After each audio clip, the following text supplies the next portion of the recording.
너는 급거이 나가서 다투지 말라. 마침내 내가 이웃에게 욕을 보게 될 때에 내가 어찌할 줄을 알지 못할까 두려우니라. 너는 이웃과 다투거든 변론만 하고 남의 은밀한 일은 누설하지 말라. 듣는 자가 너를 꾸짖을 터이요 또 수욕이 내게서 떠나지 아니할까 두려우니라. 경우에 합당한 말은 아로새긴 은쟁반의 금사가니라. 슬기로운 자의 책망은 청종하는 귀의 금고리와 정금 장식이니라. 충성된 사자는 그를 보낸 이에게 마치 추수하는 날에 얼음 냉수 같아서 능히 그 주인의 마음을 시원케 하느니라. 13절까지 보았습니다. 여기 그 8절에서 10절의 말씀을 보면은 여기 그 다툼이라는 주제가 등장을 하고, 그리고 이 다툼이 어떤 다툼이냐 하면 이웃과의 그 다툼의 문제로 이렇게 여기 등장을 합니다. 그래서 이 다툼이라는 것이 그냥 이렇게 이웃 간에 일어나는 생활 속에서 그냥 이렇게 다투는 그런 다툼인지, 아니면 이것이 법정에서 이루어지는 어떤 일종의 그 소송, 우리가 이제 뭐 고소를 한다 이러잖아요. 그래서 이웃 간에 또 사람 간에 벌어지는 그 소송의 문제인지는 분명하지 않습니다. 그러나 어떤 그 의미에서든지 이제 다툼이라는 거죠. 어떤 분쟁, 싸움, 다툼 이런 것이 이제 이웃과 일어날 수 있는데, 이 문제에 대해서 우리에게 교훈을 하고 있습니다. 그래서 이 8절에서부터 10절까지 이웃과의 다툼에 대해서 말하고 있는데, 먼저 8절을 한번 보시면, 너는 급겨이 나가서 다투지 말라. 마침내 내가 이웃에게 욕을 보게 될 때에 내가 어찌할 줄을 알지 못할까 두려우니라. 이렇게 말씀합니다. 여기 보는 바와 같이 이 말씀은 이웃과의 그 다투는 일에 있어서 그 성급한 판단, 또 신중하지 않은 그 경솔함으로 이렇게 다투는 일을 하지 말라, 이렇게 말씀하고 있는 겁니다. 그러니까 우리가 그 성급하게 다투는 일이 있죠, 그죠? 미처 이 일이 전후가 어떻게 되었는가를 신중하게 따지지 않고 그저 급한 뭐랄까요, 성격 이런 것이 좀 영향도 있겠고, 그래서 신중하지 않게 경솔하게 이 다투는 일은, 이것은 지혜롭지 않은 일이다. 그러니 그렇게 하지 말라, 이렇게 말씀하고 있는 거죠. 그래서 왜 그러면 안 되는가 하면은 그 일로 인해서 결국은 부끄러움을 당할 수 있다는 거죠, 그죠? 성급하게 일을 막 싸우고 덤벼들고 이래가지고 나중에 이제 사실이 그것이 아닌 것이 드러나고 진실이 밝혀지고 이렇게 되면은 부끄러움을 당할 수 있는 그런 일이 생긴다고 말하고 있는 것입니다. 그래서 이 성급한 판단, 그리고 이 싸움, 이것은 어떤 그 증거가 될 수 있는가 하면요, 이것이 교만하다는 증거가 될 수 있습니다. 그러니까 혹시 저와 여러분들도 성급하게 싸운 적들이 있으십니까? 그냥 다급하게 그냥 홧김에 나가서 확 화를 내고 싸우고 안 해야 될 말을 하고 신중하지 못하고 그런 일들이 왜 있는가? 그게 이제 따지고 보면은 결국 그 마음 안에 교만이라는 것이 있기 때문이라는 것을 알아야 됩니다. 그래서 우리 잠언 18장 12절에 보면 거기 그 교만에 대해서 나오죠. 사람의 마음의 교만은 멸망의 선봉이요 겸손은 종기의 앞잠이니라 해가지고 사람의 마음의 교만이 멸망의 선봉이라. 그래서 이제 교만에 대한 그 경고를 하고 있는 것을 이제 보게 됩니다. 그런데 그 이제 말씀과 이렇게 이어져서 곧바로 나오는 또 이제 말씀이 있는데 거기 뭐가 등장을 하는가 하면 13절에 이런 말씀이 등장을 해요. 보세요. 13절에 사연을 듣기 전에 대답하는 자는 미련하여 욕을 당하느니라. 그러니까 무슨 말이죠? 사연 그 내용을 충분히 다 듣기도 전에 섣불리 판단하고 대답하는 것은 그건 미련해서 그런 사람은 뭐를 당한다고요? 욕을 당한다. 나중에 이제 부끄러움을 당하게 된다는 거죠. 그래서 저는 이 말씀을 보다가 우리 하나님 말씀이 그저 아무렇게나 이렇게 기록된 말씀이 아니지 않습니까? 그래서 참 절묘하게 그것이 맞는다 이렇게 생각이 들어요. 그래서 교만이라는 문제와 이렇게 섣불리 판단하고 사람을 대하고 하는 신중하지 못한 것이 연결이 된다는 것을 생각해 볼 수 있을 것 같습니다. 그래서 왜 우리가 이렇게 조급한 마음을 가지고 신중하지 못하고 사람들과 다투고 자기 그 기준으로 판단을 하고 이런 일들이 왜 일어나는가 하면 거기 안에는 뭐가 자리 잡고 있다는 증거라고요?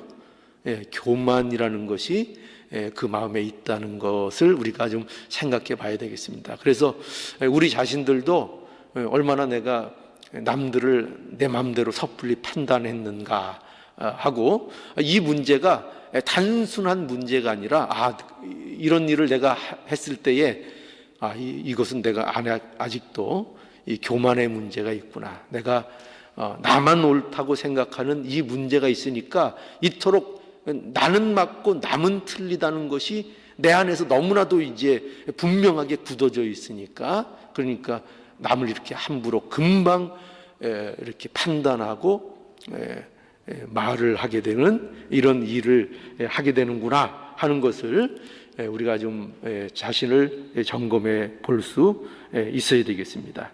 그래서 예수 믿는 사람은 그렇죠. 예수 믿는 자들은 이 이웃 관계에 있어서 특별히 이렇게 신중하지 못하게 싸우는 일 이런 것을 경계하고 우리가 예수 믿는 자로서 늘 이웃과의 관계에 있어서 신중하고 조급하지 않고 내 마음대로 판단하는 이런 일은 하지 않아야 되겠습니다. 야고보서에 가보니까요 또 그래서 이와 관련돼서 이런 말씀이 있어요. 야고보서 1장 19절에 보니까요 내 사랑하는 형제들아 너희가 사람마다 듣기는 속히 하고 말하기는 더디하며 성내기도 더디하라. 한번 이것도 한번 찾아보죠. 야고보서 히브리서 다음에 야고보서 1장 19절. 내 사랑하는 형제들아 너희가 알거니와 사람마다 듣기는 속히 하고 말하기는 더디하며 성내기도 더디하라. 그러니까 이게 하나님의 백성이 된 자들에게 주는 말씀 아니에요, 그죠? 내 사랑하는 형제들아. 그러니까 너희는 알거니와 사람마다 듣기는 속히 하고, 그러니까 듣는 일에는 우리가 귀를 열어놓고 우리가 속히 하고 말하는 것에는 더디하라. 그러니까 이게 뭐예요? 경솔하게 말하지 말라는 거죠. 내 판단을 가지고 경솔하게 말하지 말고 성내기도 더디하라. 이 지금 그 말과 딱 맞지 않습니까? 나가서 조급하게 싸우고 성내고 싸움을 걸고 이런 것들 하지 말라는 것입니다. 그러면서 20절에 이것이 사람의 성내는 것이 하나님의 의를 이루지 못함이니라. 그러니까 우리 믿는 자들은 항상 이 생각을 해야 되는 거죠. 뭐냐면 그저 내가 화를 내고 조급하게 행동하고 이웃과 다투고 이런 일들이 그저 그 어떤 세상적인 뭐 싸움, 다툼, 뭐 사소한 이런 거로 그것이 그냥 끝나는 것이 아니라 이것이 하나님과의 나의 관계를 나타내는 하나의 모습일 수 있다는 걸, 이걸 언제나 잊지 말아야 된다는 거죠. 그래서 내가 쉽게 화를 내고 남들과 조급하게 다투고 이런 문제들이 이것이 근본적인 신앙의 문제에 걸릴 수 있다는 것, 이것을 우리는 언제나 곰곰이 잘 생각할 수 있는 우리의 모습이 되어서 이렇게 이웃과 신중하지 못하게 싸우는 것을 우리가 하지 않아야 되겠습니다. 구절을 또 보면은 한번 잠언 25장 9절 계속 볼까요? 9절 너는 이웃과 다투거든 또 뭐라고 하는 건 변론만 하고 남의 은밀한 일은 누설치 말라. 그러니까 이 경우에는 이제 이것도 역시 이웃과의 다툼에 대한 문제가 계속되고 있는데 이웃과의 다툼이 여기 보면은 있을 수도 있다는 거예요. 그렇죠? 여기 뭐 우리가 완전한 사람이 아니니까요. 그죠? 그러니까 이웃과의 다툼이 있을 수 있는데 혹시 그렇게 이웃과 다툴 경우라도 어떻게 해야 된다고요? 변론만 하라. 이게 무슨 얘기일까요?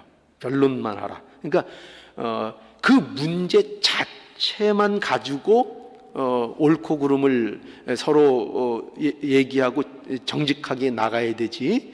그 싸움의 그 중요한 문제가 아닌 다른 말들이나 다른 것들을 끌어들여서 일을 확대시키면 안 된다는 거예요. 이것이 또 우리에게 말씀하는 겁니다. 그래서 특별히 뭐를 하지 말라고 하는가 하면, 그래서 뭘 하지 말라고요? 남의 은밀한 일을 누설하지 말라. 이거 우리가 조심해야 됩니다. 언제나 교회라는 것이 사람이 모이는 장소이기 때문에 자꾸 이제 말이 돌죠. 말이. 그죠? 그래서 말이 돌다 보면은 이 인간의 이 부패성 때문에 말은 항상 어떻게 돼? 좋게 도는 게 아니라 항상 증대되고 나쁜 쪽으로 도는 확률이 더 높죠. 그죠? 항상 우리가 이제 그런 것들을 이제 경험하게 됩니다. 그런데 우리가 이렇게 어떤 다툼의 문제에 있어서 정당한 말만 하지 않고 정직한 말만 하지 않고 어떻게 보면은 자기가 불리하다고 생각이 들면은 꼭 나오는 게 뭐예요? 뭐냐면은 이제 그 주제와 벗어난 어떤 그 사람의 어떤 어떤 부족한 점, 또 뭐 가정이 뭐 어떻대고 뭐 배경이 어떻대고 이런 얘기들을 해서 마치 인신공격, 그죠? 세상의 인신공격. 요번 그 선거에도 보면은요, 그 이제 사람들이 그 뭐라 그럴까요? 좀 많이 뭐 그런 면에서 깨어서 인신공격하는 사람들을 별로 좋아하지 않아요. 인신공격하고 암만 그게 그 맞는 말이라도, 왜냐하면은 그 뭐 틀린 거는 분명히 알거든요. 사람들도 틀린 건 분명히 아는데 그 틀린 것만 지적해 갖고는 점수를 못 받아요. 점수를 못 받고 어떻게 되냐면은 자기가 어떻게 좋은 길, 정직하고 옳은 길을 가느냐를 보여줘야지, 남이 어떻고 남이 이렇고 저렇고 이런 것을 해서는 요새 정치하는 사람도 점수를 못 따요. 그래서 우리도 마찬가지죠. 믿는 사람들에게 있어서 중요한 건 뭐냐면 남의 뭐 비밀을 누설하고 남이 어떻다는 등 남의 허물을 들추고 이런 것이 아니라 언제나 그 본질을 떠나지 않고 그 정당한 문제에만 이렇게 우리가 집중할 수 있는 이 다툴 때에 이런 지혜가 필요한 것 같습니다. 그렇죠? 제가 경험상으로 볼 때는 부부싸움도 그래요. 부부싸움 하다 보면은 이제 조금 이제 격해지고 불리한 것 같으면 이제 뭐 집안 얘기 같은 거 이렇게 꺼내고 이래가지고 상처를 주는 경우들이 있죠. 그러면 요만했던 게 막 이렇게 막 부풀어져 싸움이 해가지고 이제 나중엔 격한 감정으로 서로 극복하기 힘든 그런 상황이 되기도 하는데 그 지혜롭지 못한 거죠. 그래서 언제나 우리가 이 다툼의 문제, 이웃과 혹 싸우는 일이 벌어지더라도 그것을 쓸데없는 말을 자꾸 붙여가지고 확산시키고 그것을 악화시키는 이런 미련한 일은 하지 말라, 이렇게 말씀하고 있는 겁니다. 결국 그렇게 되면 그 일이 득이 된다고요, 실이 된다고요? 실이 된다고요. 그렇게 말하고 있잖아요. 그래서 10절에 보세요. 10절. 듣는 자가 너를 꾸짖을 터요. 그러니까 듣는 자가 누굴 꾸짖어요? 너를 꾸짖어요. 그러니까 누구 이렇게 흠 잡고 비방할 때에 주의하셔야 돼요. 그러니까 앞에서는 같이 뭐 이렇게 해서 흠 잡을 때 이렇게 고개를 끄덕이고 동감해 주는 것 같지만 그 사람이 들을 때 속으로 생각하기는 뭐라 그러냐면은 그러면은 뭐 당신도 똑같다 이런 얘기가 나와요. 속으로는. 그러니까 우리가 이 흠을 잡고 남을 이렇게 남의 비밀을 누설하고 이런 것은 이 듣는 사람도 이게 사실은 알거든요. 듣는 사람도. 그러니까 듣는 사람이라는 것은 어떻게 보면은 여기에서 이제 이거를 법정 소송이라고 보면은 재판관이 될 수 있을 거고, 그죠? 그리고 우리가 이제 보통 생활에서 얘기하면은 우리가 이제 험담할 때 같이 내 말을 들어주는 상대가 될 수 있을 텐데, 그러면은 그 사람들이 판단하기는 그렇게 상대방의 비밀을 누설하고 폭로하고 그 비밀이라는 건 어떻게 보면 그 둘만이 이렇게 약속된 또는 남에게 얘기하지 않게 돼 있는 어떤 그런 부분일 거란 말이에요. 그런데 그런 것들을 이제 얘기하는 것은 그것은 그 듣는 사람에게 오히려 그 말을 하는 그 사람을 속으로는 꾸짖고 또 재판관도 그것을 통해서 오히려 더 안 좋은 판결을 받을 수 있다, 이렇게 생각할 수 있는 겁니다. 그러니까 우리가 예수 믿는 사람들이 특별히 이웃과의 다툼의 문제에 있어서 남의 비밀을 누설을 하거나 험담을 하거나 인신공격을 하는 거, 이것은 합당하지 않고 하나님이 기뻐하시지 않는 일인 것을 우리가 분명히 알고 우리가 남의 비밀을 함부로 얘기하고 누설하는 그런 일을 하지 않아야 되겠습니다. 왜냐하면 결국 이런 것들은 이웃에 대해서 이렇게 조급하게 다투고 자기가 이기기 위해서는 막 수단 방법도 가리지 않고, 이거 비밀 누설하는 건 결국 내가 이기기 위해서는 수단 방법을 안 가리는 거거든요. 그렇지 않아요? 그러니까 이거는 도무지 예수 믿는 사람들의 삶의 그 모습이 아닌 거예요. 그러니까 예수를 믿는다고 하면서 은혜를 받고 예수 안에 내가 있다고 하면서 나를 위해서는 수단 방법을 가리지 않고 막 이기려고 하는 거, 이게 예수 믿는 사람의 모습인가요? 그렇지 않다는 거예요. 예수 믿는 사람들에게 주시는 계명이 뭐예요? 하나님 사랑, 이웃 사랑 아니에요. 그죠? 이웃 사랑이라는 건데, 이 예수 믿는 사람들이 이렇게 이웃에 대하여 내가 어떻게 해서든지 저 사람을 굴복시키려고 해서 수단과 방법을 가리지 않고 하는 이런 것들 속에서 어떻게 거기서 이웃 사랑이라는 것이 나올 수 있겠어요? 이웃 사랑과는 먼 거죠. 그러니까 우리는 언제나 다툼에 있어서도 진실을 밝히는 것이 중요한 거고, 내가 이기는 것이 중요한 것이 아니라, 굉장히 어려운 문제죠. 그죠? 우리는 일단 싸우면 내가 이겨야 되잖아요. 그죠? 근데 성도들은 이제 그러면 안 된다는 거죠. 어려운 문제인 건 알아요. 근데 성도들은 언제나 내가 이기는 데 중점이 있는 것이 아니라 진실이 뭐냐를 말하는 데 중점이 있어야 되는 거예요. 진실이 뭐냐. 굉장히 어려운 문제죠. 그래서 우리는 그러나 예수를 믿는 사람들이고 우리가 예수 안에서 다른 사람이 됐다는 게 뭡니까? 그러니까 이런 면으로서 우리가 이웃사랑에 대한 바른 모습과 우리의 바른 모습을 보일 수 있어야 됩니다. 그래서 이제 등장하는 게 뭐냐면요. 그래서 말의 중요성이에요. 말의 중요성. 자, 우리 한번 볼까요? 11절 보시죠. 11절부터 13절까지 한번 다시 볼까요? 경우에 합당한 말은 아로새긴 은쟁반의 금사가 아니라 슬기로운 자의 책망은 청종하는 귀의 금고리와 정금 장식이니라. 충성된 사자는 그를 보낸 이에게 마치 추수하는 날의 얼음 냉수 같아서 능히 그 주인의 마음을 시원케 하느니라.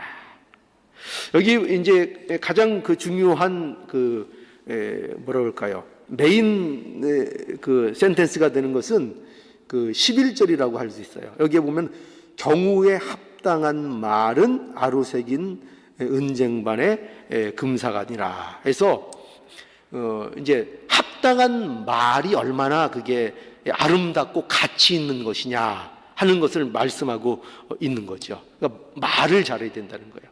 믿는 사람들은 뭐를 잘해야 된다고요? 말을 잘해야 돼요. 말을 잘한다는 것이 말을 청산유수처럼 막 다다다 한다는 것이 아니라 말을 잘한다는 것은 경우에 합당한 말을 할 줄 알아야 한다는 거예요. 그게 말을 이제 잘하는 거죠. 그래서 경우에 합당한 말이 어떤 말일까요? 그것은 신중한 말을 해야 돼요. 신중한 말, 언제나 신중한 말. 또 그 상황을 다 이 앞뒤를 따져보고 상대방의 어떤 처지와 그런 것들을 배려하고 그런 것들을 생각하는 그 신중한 말. 그러니까 성급한 판단으로 하는 얘기가 아니죠. 그죠? 그런 경우에 합당한 말을 해야 되는 것이고 그것이 뭐와 같다고요? 아로색, 여기 멋진 표현이 등장하죠. 아로새긴 은쟁반의 금사가. 그러니까 얼마나 조화로워요. 아로새긴 그 은쟁반. 그 아마 굉장히 그 예술적인 하나의 그 작품이라고 얘기할 수 있어요. 이런 것들은 그런 아로새긴 은쟁반에 거기에 뭐가 합당해? 금사가라는 것이 이제 올라가 있는 거죠. 그러니까 그 아로새긴 은쟁반 위에 담긴 금사가 같이 어떻다는 거예요? 아름답고 그것이 합당하고 가치 있다 이거죠. 그 경우에 맞는 말을 하는 것이 그렇게 이제 중요하다. 이제 그것을 밑에도 계속 설명하는 거예요. 그래서 슬기로운 자의 책망도 마찬가지는 거예요. 이것도 이제 말에 대한 거죠. 슬기로운 책망은 청종하는 귀에 뭐와 같다고요? 금고리와 정금 장식이니라. 그러니까 이것도 말에 대한 가치죠. 경우에 합당한 말, 즉 그거를 다른 말로 얘기하면 슬기로운 자의 책망도 될 수 있는 거예요. 그것이 얼마나 가치 있고 그것이 좋은 것인가. 그리고 그 밑에도 보면은 13절에 충성된 자는 그를 보낸 이에게 마치 추수하는 날의 얼음 냉수 같아서 능히 그 주인의 마음을 시원케 하느니라 하죠. 여러분, 충성된 사자는 어떤 사람이 충성된 사자일까요? 여기 지금 같은 맥락에서 주인의 뜻을 정확하게 전달하는 거예요. 그렇죠? 이게 충성된 사자예요. 여기서 말하는. 그러니까 왜 주인의 마음을 시원케 하죠? 주인의 마음을 그대로 전달을 하기 때문에 뭐예요? 그 주인의 마음이 시원한 거죠. 그죠? 시원한 거죠. 그것처럼 충성된 사자에게 있어서도 가장 왜 그가 충성된 사자인가? 왜 충성된 사자라고 불릴 수 있는가? 그런 말을 그대로 전하는 거죠. 왜곡 없이 그대로 전하는 거. 그러니까 이게 다 뭐에 가는 거예요? 말의 가치. 얼마나 적당한 말, 경우에 합당한 말이 얼마나 귀한 것인가. 그러니 우리에게 바로 이렇게 경우에 합당한 말, 예수 믿는 자들은 말을 잘해야 된다. 이렇게 우리에게 강조하고 있는 겁니다. 우리 에베소서 4장에 한번 가보실까요?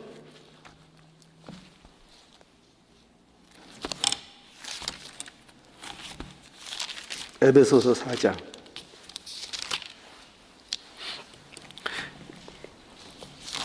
25절. 여기도 이제 그리스도인들이 어떻게 보면 그 새로운 생활, 어떤 생활이 되어야 되는가에 대한 문제죠. 25절. 그런즉 거짓을 버리고 각각 그 이웃으로 더불어 참된 것을 말하라. 이는 우리가 서로 지체가 됨이니라. 그죠? 여기 말 잘한다는 게 뭔가가 나타나죠. 경우에 합당한 말이 뭐냐? 우리 믿는 자들에게 경우에 합당한 말 잘하는 게 뭐라고요? 일단 거짓은 안 돼요. 그죠? 거짓을 버리고 각각 그 이웃으로 더불어 뭐를 말하는 거? 참된 것을 말하는 거. 참된 것을 말하는 거. 이것이 말을 잘하는 거죠. 거짓 때문에 안 돼요. 말하는데 거짓 때문에 안 되고 참된 것. 근데 이 참된 것은 더 우리가 영적으로 보자면 참된 것은 우리가 복음에 대한 문제입니다. 진리에 대한 것. 하나님의 말씀.